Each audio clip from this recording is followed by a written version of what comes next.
US President Donald Trump's ever-shifting stance seems to have clouded the prospects of a deal with Iran. Now, Trump on Wednesday said that Iran will either agree to a deal or US will have to finish the job in another threat to resume the military operations that the United States and Israel launched on the 28th of February and paused in April. He said the Iranians were negotiating on fumes. Well, hours thereafter, US struck southern Iran, drawing retaliation from Tehran against a US military base in the most serious clashes since April. Now, the fresh fighting appeared to have begun when Iranian forces fired at 4 ships which were attempting to cross the Strait of Hormuz. An American official said that US forces launched strikes that hit a ground control station in the southern port area of Bandar Abbas, prompting swift response by Iran. According to Iranian state broadcaster IRGC, the American base that served as the source of the attack was targeted and the guards did not provide details on the location of the base. The Kuwaiti military said that its air defenses were responding to an enemy attack. The IRGC in a statement called the strikes a serious warning to the US that their attacks won't go unanswered. It said that in case of any further strikes, the response will be more decisive and the responsibility for the consequences will lie solely with Washington. The clashes have thrown into question talks aimed at formally ending the war. Now, a key focus of the proposed deal has also been restoring full traffic to the Strait of Hormuz, which Tehran has effectively closed, leaving global energy markets grappling with curbed supplies of the huge amounts of oil and gas that normally passes through it. Well, Trump separately also appeared to direct a warning to Oman, which is a US ally and mediator in the conflict, when asked about a possible short-term arrangement allowing Iran and Oman to control the Strait of Hormuz. Listen to this. Nobody's going to control it. We're going to watch over it. We'll watch over it, but nobody's going to control it. That's part of the negotiation that we have. They would like to control it. Nobody's going to control it. It's international waters, and Oman will behave just like everybody else, so we'll have to blow them up. They understand that. They'll be fine. But the White House did not immediately clarify whether Trump had misspoken. Oman has played a mediation role in the war and has itself come under attack from Tehran. The US Treasury also announced sanctions on Wednesday against Iran's Persian Gulf Strait Authority. Now, this is Tehran's new agency that collects fees for traveling through the Strait of Hormuz. The US president also denied reports that he was considering easing American sanctions on Tehran or was willing to allow Russia and China to remove Iran's highly enriched uranium. The U.S. considering easing sanctions on Iran to allow Iran to sell its crude to market? No, we're not talking about any easing of sanctions or giving money. No sanctions, no money, no nothing. We have control of money that they claim is theirs. We'll keep control of that money. When they behave properly and when they do what's right, we'll let them have their money. But right now, we're not doing that, and it's not, one thing is not contingent on the other.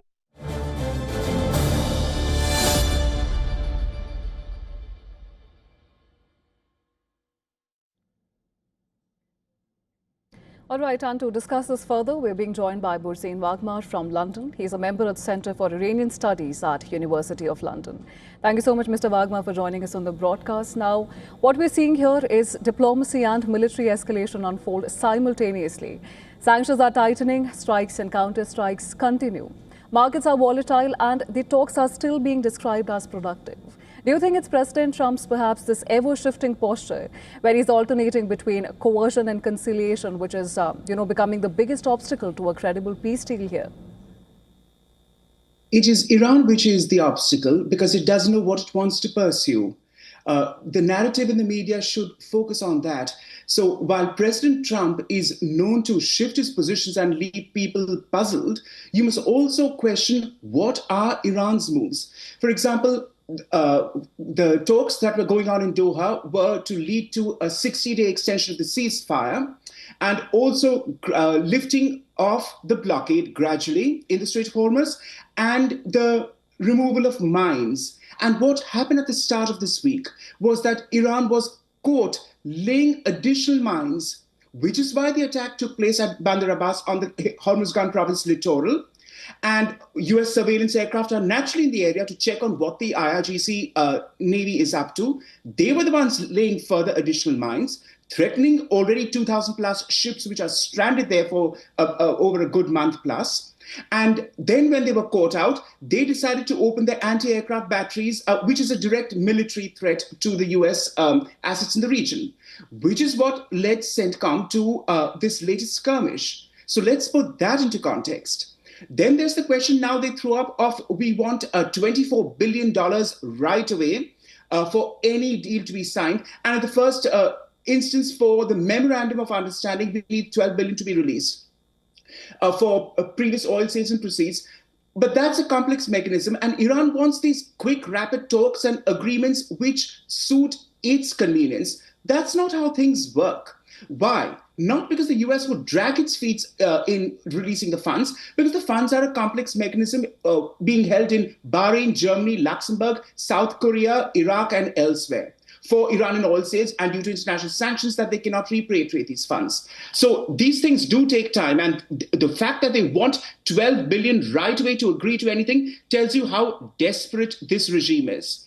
This is a government which is reeling under 115% food inflation as we speak, and Tehran's ATMs are out of money. You can't get any cash out of any Tehran bank of ATM, a capital city of 14 to 15 million people.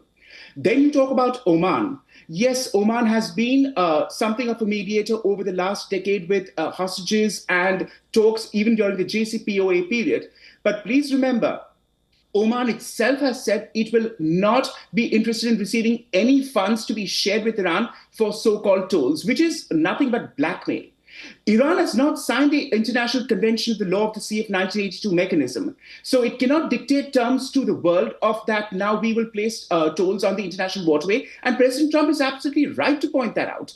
So Oman has made it perfectly clear that they are not willing to share any funds with Iran on this. There was no sharing of these funds even before when the Strait was under pressure during the 1980 to 88 Iran-Iraq war. Why would Muscat do that and burn its bridges, not just with the US, but with its fellow GCC allies?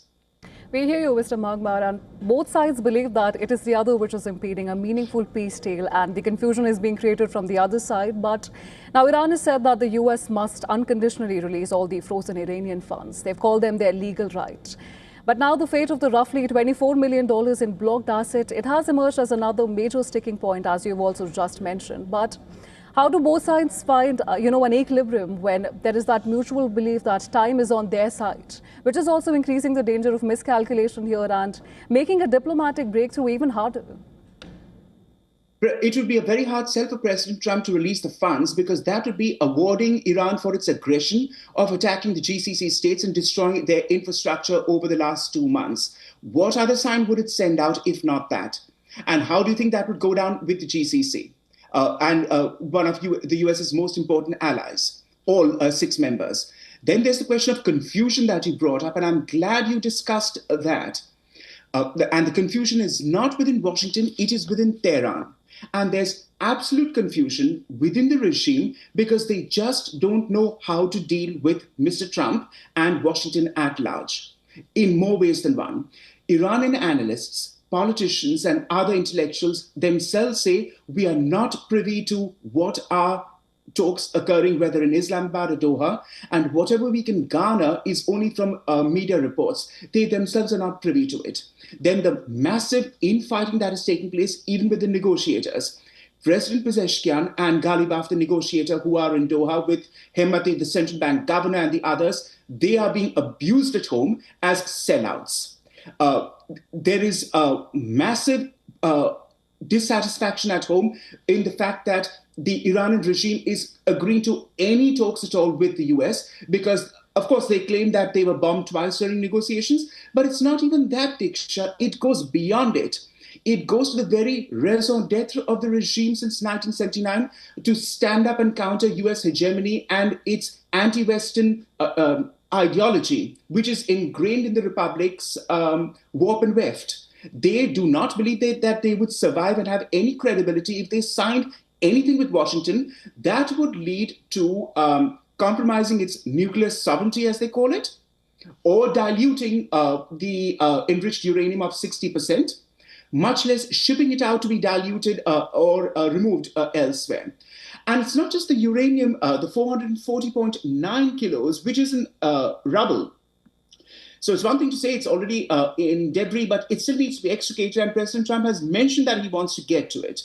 There is also the question of 9,000 plus kilos of uranium hexafluoride, which is integral as feedstock for the centrifuges. There is that volume which is left unattended to, which needs to be tackled, and Iran doesn't want to talk about that.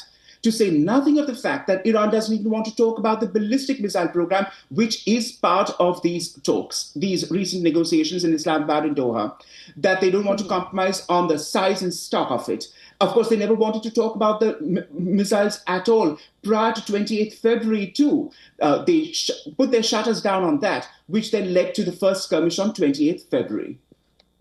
Mr. Wagner, we hear you, but one thing that we can agree on is that both sides do need resolution, even though the definition of victory or defeat in this case, it may vary. But to do that and to reach there, the U.S., in the latest, the U.S. Treasury has also announced sanctions against Iran's Persian Gulf Strait Authority, which has been overseeing the shipping through, the Strait of Hormuz. But given that Iran now appears to hold this greater strategic leverage in the strait than it did before February 28th, under what circumstances would Tehran realistically agree to scale back that pressure point? Because at the moment, there seems to be little incentive for Iran to, surrender what it views as one of its strongest bargaining chips without major concessions in return.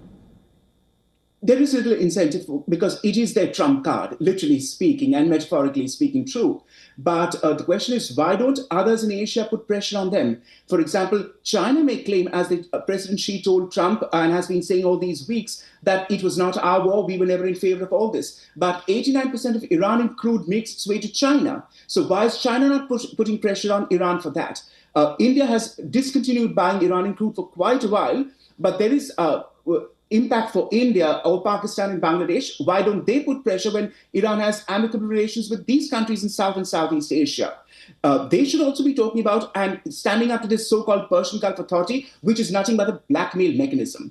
And then again, let's come back to Iran's desperation. They cannot even store their oil because there are no oil facilities left to store the surplus crude, which is on aging tankers that they brought out, which were mothballed. 30-year-old tankers have been brought out at bay for storing this crude. And that could have prolonged dangerous effects of just leaving it idle like that. So the fact is, between 13th April and early May, Iran has lost about 150 to say $270 million daily in revenue proceeds. So they are bleeding and they're not willing to compromise, because this goes back to the regime's hardline stance that I mentioned, that while, yes, there is a coterie which is prepared to negotiate and are deemed as pragmatists, they are being scuppered by their own elements at home who think of them as sellouts, and the total inertia within the regime that is also having havoc with Iran's domestic politics. Right, but at the same time, there are questions simmering about the logic behind blowing up Oman, because we do understand that it has always advocated for free Hormuz. And now with President Trump saying that the agreement with Iran should also involve more countries, including Saudi Arabia and Turkey joining the Abraham Accords, what do you think is happening here strategically? Is Washington perhaps broadening the scope of the negotiations beyond Iran's nuclear and military posture into a much larger attempt to, perhaps reshape the regional order? Yes, the latter point is made clear because Mr. Trump is not a conventional politician. He's not going to buy into the line that, these countries cannot have a deal with Israel until some two-state solution will come about, which is never going to really occur. He is not a conventional in that sense. He wants to upend all previous shibboleths and sacred cows that were maintained about the Middle East, that you can't do this or that. A clarification on the Oman point. Mr. Trump's rhetoric doesn't necessarily meet his action, and I do not believe he meant blowing up the Sultanate of Oman. And again, the media will just want to capitalize on that aspect. But what you should also be talking about is that Oman has looked both ways in the past. That is not being spoken about. And what do I mean by that? Give me a moment or two to point that out to your viewers too. In all these years of sanctions that have taken place, Muscat earns 25% of sales on all goods that are exported through Sohar and Muscat ports, Iranian goods, which are relabeled as made in Oman. So Oman has a pretty fine way of lining its own purse, which it has been doing quietly over this time, but at the same time being a mediator.